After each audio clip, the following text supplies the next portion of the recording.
안녕하세요. 미국 주식 훌륭하다 미주입니다. 오늘 미증시는 빠졌습니다. 처음에는 상승하는 듯 하다가 하락 전환하면서 마감을 했는데요.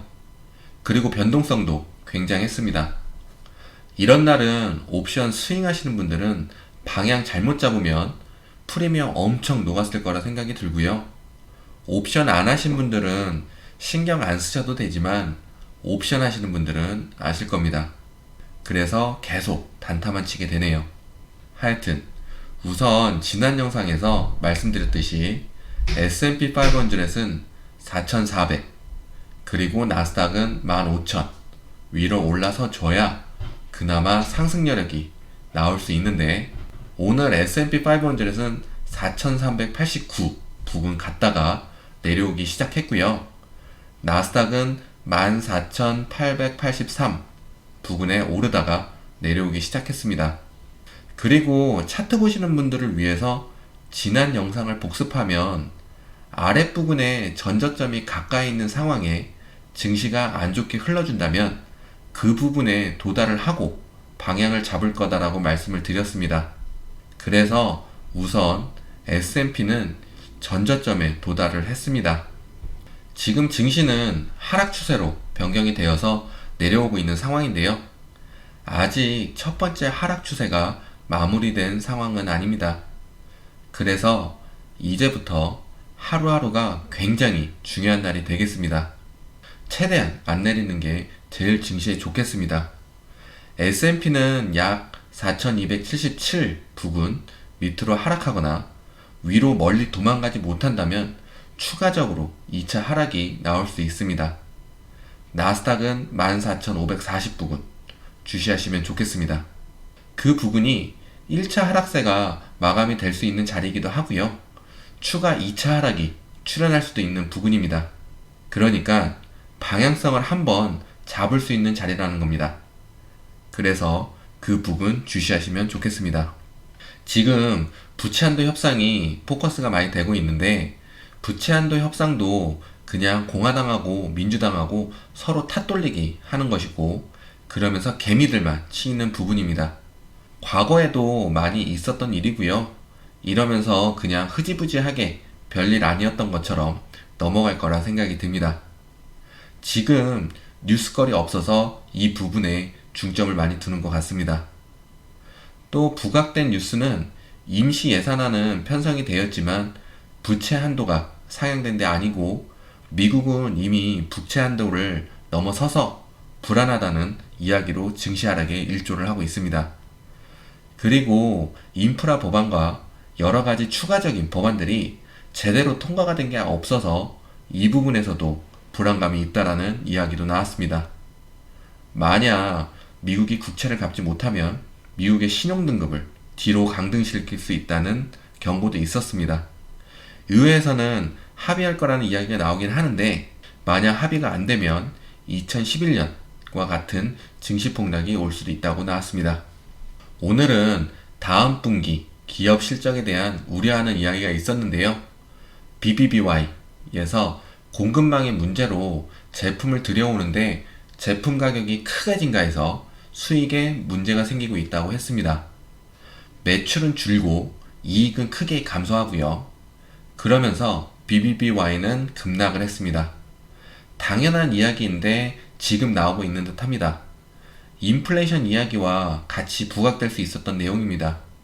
우선 저희 회사도 중국에서 해운으로 물건을 들여오는데 한 번 들여오는데 8,000불 하던 것이 몇 달 전만 해도 2만 불로 올랐고 지금은 26,000불까지 올랐습니다. 그리고 다른 회사에서 물건을 주문을 하면 물건 값은 당연히 올랐는데 물건을 구할 수가 없어서 가격을 더 올리고 있습니다. 임금 상승의 문제도 포함되고요. 이 오른 부분을 소비자에게 전가를 시켜야 하는데 100%다 전가를 시키지 못하니 지금 많은 회사들이 힘들어하는 부분입니다. 그리고 100%다 전가를 못 시켜도 얼마 정도 제품 가격을 올려야 했는데 올리고 나니 4개 구입하던 물건을 2개로 줄이고 2개 구입하는 소비자는 1개를 구입하는 일이 생겨나고 있습니다. 오늘 국채금리는 조금 빠졌는데요. 그러면서 증시를 걱정하는 이야기가 나오면서도 금리는 빠지고 하니 이런 것들이 변동성을 만든 부분으로 보입니다. 그러면서 은행주는 빠졌고요. 그래도 강세장 이야기가 나오고 있습니다. 국제유가도 오르고 있고요. 원재작 가격 움직임도 괜찮고요. 경기 우려의 이야기가 나온 건 아니니 시장이 많이 하락할 것 같지 않고 이번에 말에는 다시 최고가를 경신할 수 있을 것이다 라는 이야기가 있었습니다. 반대적으로는 테이퍼링이 시작할 거라서 하락이 나올 수 있고 주가가 너무 비싸다라고 하면서 버블론이 나오기도 했습니다. 요즘 벌즈 매수하시는 분들 많으신 듯 보여서 이야기 드리려 합니다. 우선 벌즈는 미국에서 크게 매수를 하는 종목은 아닙니다. 모르는 사람도 많고요. 알아도 매수를 생각하는 사람도 많지 않고요. 제가 모르는 곳에서 다를 순 있지만 미국에서 아직 핫한 종목은 아닐 거란 생각이 듭니다. 하여튼 주가의 흐름으로 알려드리겠습니다. 물 타는 방법까지요. 그리고 우선 벌즈는 ETF가 아닙니다. ETN이죠.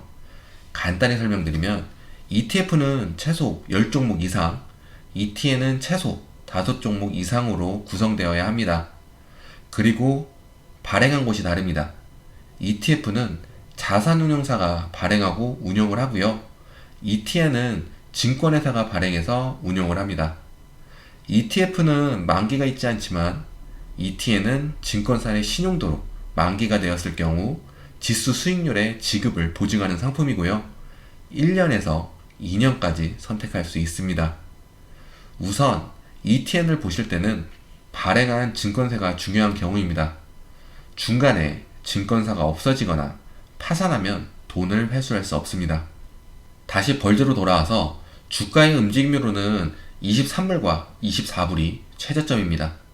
지금 만약 진입하셨다면 잘 매수하신 자리입니다. 더 하락할 수 있지만 그건 증시의 문제이기 때문에 어쩔 수 없는 부분이고요. 우선 주가의 흐름으로는 23불, 24불이 최저점이 맞습니다. 그리고 뒤에 하락하면 도달할 수 있는 다음 스탑 자리를 말씀드리는데 만약 그 스탑 자리에 도달하지 않을 시 23불, 24불로는 금방 복귀할 수 있으니 걱정하지 않으셔도 됩니다. 스탑 자리는 물 타는 자리가 될 수 있습니다. 물을 타시거나 매수와 매도는 당연히 개인의 판단으로 이루어지셔야 합니다. 1불 간격으로 물 타지 마시고요. 종목마다 다릅니다. 하지만 우선 주가의 흐름으로 대략 보면 21불 부근이 그래도 마지노선으로 보이고요. 그 다음은 17불 부근이 스탑하는 자리가 될 수 있고요. 그 다음은 13불 부근이 스탑 자리가 되겠습니다. 지금 주가가 더 내려갈지는 알 수 없지만 우선 그 부분이 스탑 자리로 보시면 좋을 듯 합니다. 벌즈는 나온 지 얼마 되지 않았고 하나의 종목이 아니라서 종목의 성격이 아직 나온 건 아닙니다. 근데 보통 하나의 종목으로 이루어진 주식이라면 13불, 14불에 도달할 경우 24불까지 올라가는 데는 모멘텀이 필요합니다. 모멘텀이 없으면 도달이 쉽지 않은 경우가 있습니다. 그래도 구성이 잘 되어 있으니 증시 상승 시 금방 올라갈 수 있는 자리라 생각이 되므로 23불, 24불에 매수하시고 약간의 하락 시 물렸다 하면서 스트레스 받으시지 않으셨으면 좋겠습니다. 그리고 전에 AMD, 엔비디아 전략 말씀드린 적이 있습니다. 지금 두 종목 다 기다렸다가 매수하시라고 했던 자리에 왔다 갔습니다. AMD는 103불에서 100불, 100불이 제일 좋은 자리라고 했고요. 그리고 엔비디아는 205불에서 200불, 200불 아래가 좋지만 우선 가까이 왔습니다. 지금 증시가 더 하락을 할 수도 있지만 전략에는 변함이 없습니다. 대신에 첫 번째 매수 자리는 소량으로 자신이 감당할 수 있을 정도로 해서 매수하시면 좋을 거라 생각이 듭니다. 하지만 이 부분도 다들 아시다시피 매수와 매도는 개인의 판단으로 이루어지셔야 합니다. 그리고 증시 변화에 따라서 매수 부분과 전략이 달라지니 계속 와치하면서 알려드리도록 하겠습니다. 증시가 추가 하락이 있더라도 아직은 걱정할 사항은 아닙니다. 우선 1차 하락 마감은 해야 하니 조금의 하락은 멘탈 잡고 지켜보시면 좋을 듯 합니다. 호재로 1차 하락을 마감하지 않더라도 반등이 오길 바라면서 오늘 영상을 마치겠습니다. 모두 좋은 하루 보내시고 부자 되시고요. 고맙습니다.